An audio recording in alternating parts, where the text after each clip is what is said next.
how do they misuse PCR to estimate all these supposed free viral RNAs that may or may not be there? I think misuse PCR is not quite. I don't think you can misuse PCR. No, the results, the interpretation of it.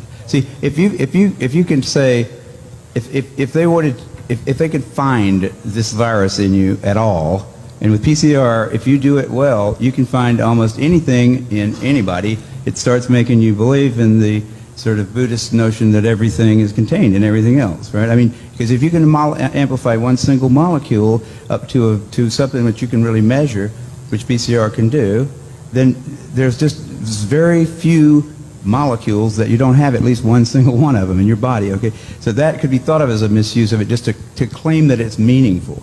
But the real misuse of it is that you don't need to test for HIV.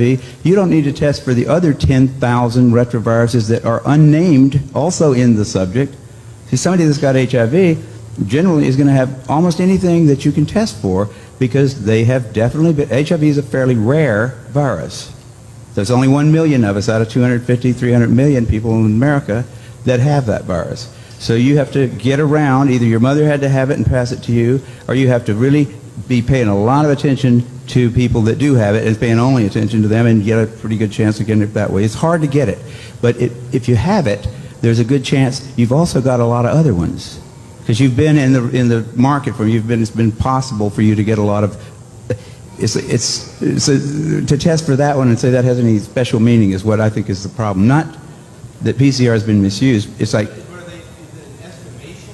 It's not an estimation. No, it's a really quantitative thing. It tells you something about nature and about what's there, but it allows you to take a very minuscule amount of anything and make it measurable, and then talk about it in meetings and stuff like it is important. See, that's not a misuse. That's just sort of a misinterpretation. Even after all these PCR, this quantitative PCR, that if you just get down to a basic virological count, it's still 1 in 1,000 to 1 in 10,000. HIV in 1 to 1 in 1,000, 1 in 500 to 1 in 1,000 T cells. It is. No, there's very little of what they call HIV, and what's been brought out here by Philpott and Isai already. The measurement for it is not exact at all. It's not as good as our measurement for things like apples. An apple is an apple. You know, you can get something that's kind of like, if you got enough things that look kind of like an apple and you stick them all together, you might think it's an apple. But and HIV is like that. Those tests are all based on things that are invisible, and the results are inferred in a sense. PCR is separate from that. It's just a process that's used to make a whole lot of something out of something.